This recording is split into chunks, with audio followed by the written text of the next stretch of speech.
Bonjour à tous et bienvenue dans One Ministry Jesus.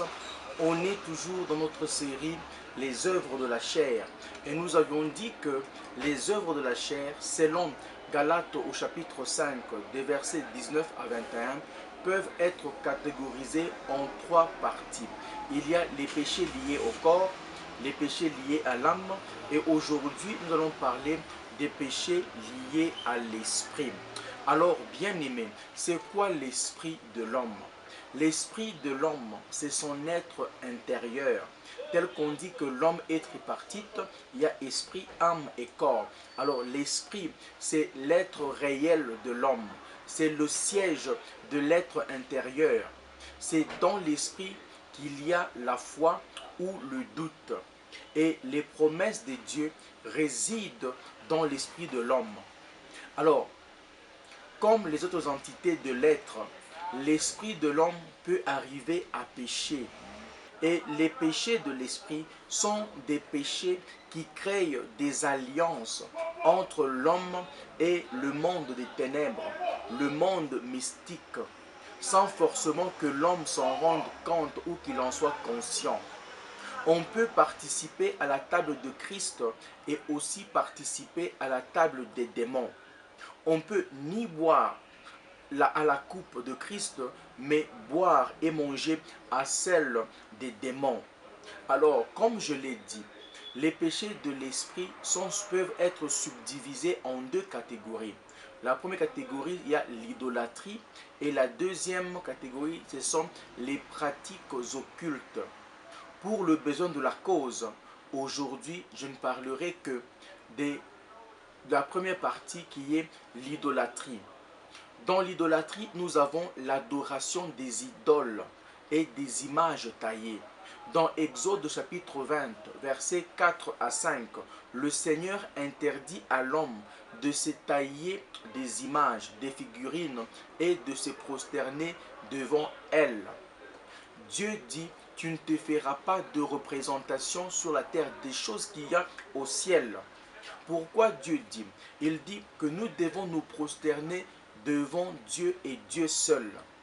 En vous prosternant devant des idoles, devant des images taillées, vous échangez votre gloire.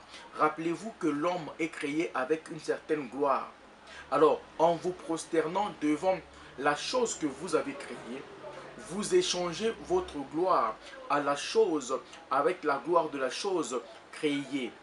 Or, lorsque vous vous prosternez devant Dieu, lorsque vous adorez Dieu, vous êtes transformé en la même image que Dieu, de gloire en gloire, comme par le Seigneur.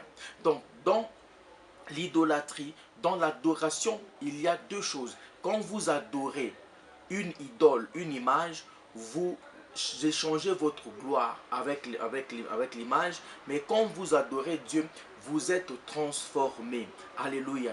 Le deuxième péché dans l'idolâtrie, nous avons les traditions et les coutumes.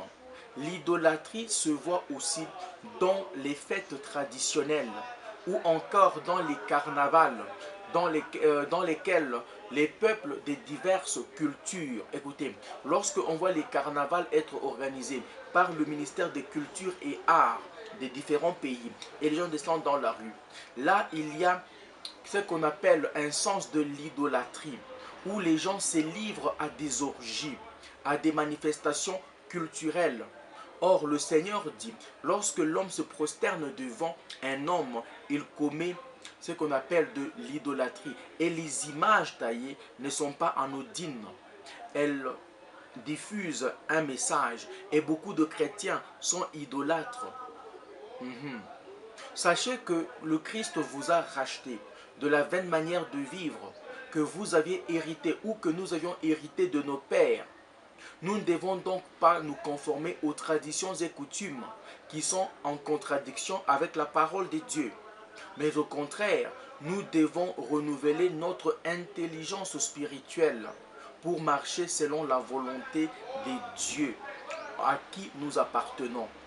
Troisième péché de l'esprit dans l'idolâtrie, nous avons la cupidité ou l'amour de l'argent. La cupidité est une forme d'idolâtrie selon les Écritures. Ceux qui sont cupides aiment l'argent et le bien matériel. Ils se livrent à l'excès du manger et du boire. Aucun cupide n'a de la place dans le royaume de Christ. Quel est le secret? La parole me dit, ne vous livrez pas à l'amour de l'argent. Contentez-vous de ce que vous avez. Là, c'est la parole de Dieu. Nous avons un autre péché bien-aimé, c'est l'excès du boire et du manger. Nous voyons dans la parole de Dieu que l'excès du boire et du manger est un péché. Écoutez, les orgies, les excès du boire et du manger sont à la fois les péchés liés à l'esprit et aussi les péchés liés à l'âme.